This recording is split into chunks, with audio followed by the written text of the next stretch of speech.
And this is just around the idea that we take a risk when we make investments, and it's reasonable that we get some recognition for that risk. So I'm sure you've all heard at one time or another people telling you, why do you want all of these terms? You should just buy simple ordinary shares and just take the risk and leave it to the company to do whatever they do.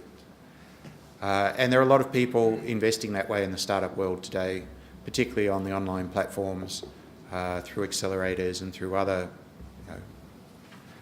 spray and pray models. We don't take that approach. So we look for a few things that show us just a little bit of love for the risk that we take. So in Schedule 2, again, which is the description of the seed round shares, we do have a liquidity preference, which we would expect would only ever be a 1x liquidity preference. So it just says that by the time the company comes to the point of actually having a liquidity event, having some cash to distribute, that it's not unreasonable, since we expect that's likely to be a very long time, that we get back the cash that we invested first before there's any other money to be distributed, and that once we've received that preference, then our shares rank equally with all the other shares and we share in whatever's left on a pro rata basis. We do have built into the document a provision for a weighted average anti-dilution, but it's based only on a down round. So we're not seeking anti-dilution protection in a company that is growing and succeeding. We fully expect that we will get diluted. That's actually a good outcome. If the company is growing, succeeding, is able to raise more capital, that's the way we expect things to go. But in a situation where a company is suffering, then we have in there the option for us to exercise the right not to be diluted by a down round. Then in Schedule 6 about information, again, timely reporting comes back. This time it's to all the reasons we've discussed before, but giving us the information we need to be able to steward our own investment and recognise where the risk is and how the risk is hopefully reducing over time, because we can see the company is being well managed and hopefully performing well. We also have there the right to inspect. We inspect the books of the company and in fact to inspect the premises of the company.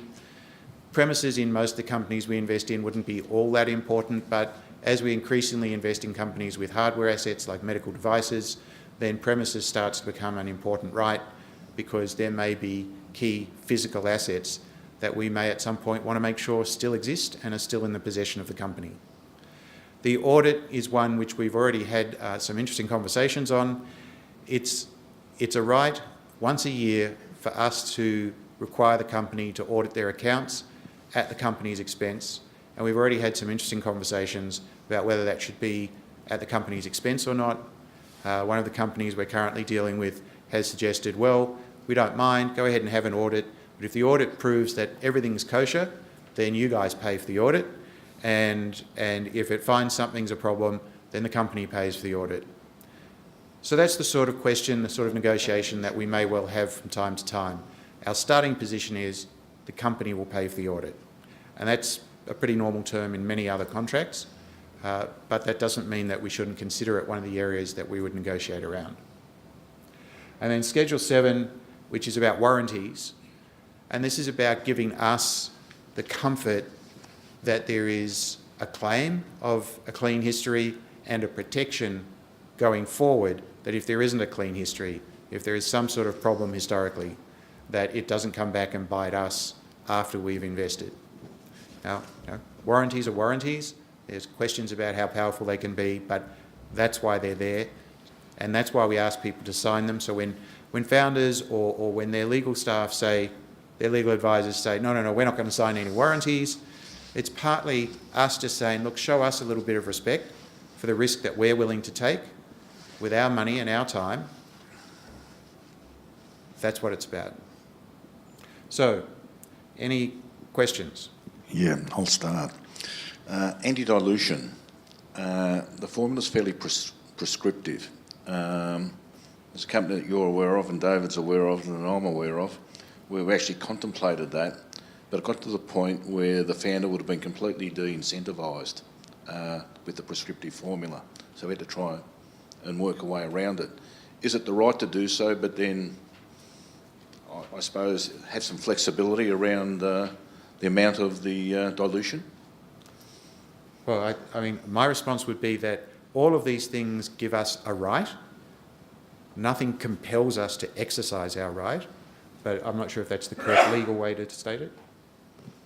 Oh, no, I think that's right. There's lots of rights and obligations in here that, you know, in any given scenario, you might choose to do something different at the time. Yeah, but the thing is, if you're going to invoke it, it said you will use this formula. You had no flexibility. But if you don't set the ground rules too, you've got nowhere to negotiate either. So it's. I think the answer is you can always agree. The parties can always agree to do something different. That's effectively an amendment of the agreement on a case-by-case basis. And like most contracts, this contract includes a provision for the parties to agree to amend the agreement. So we have a right to exercise it. There's a formula there that shows what the benchmark is. If there are reasons why we should do something different and we want to do something different, there's nothing stopping us. And there's nothing obliging us to exercise the right either. I understand that.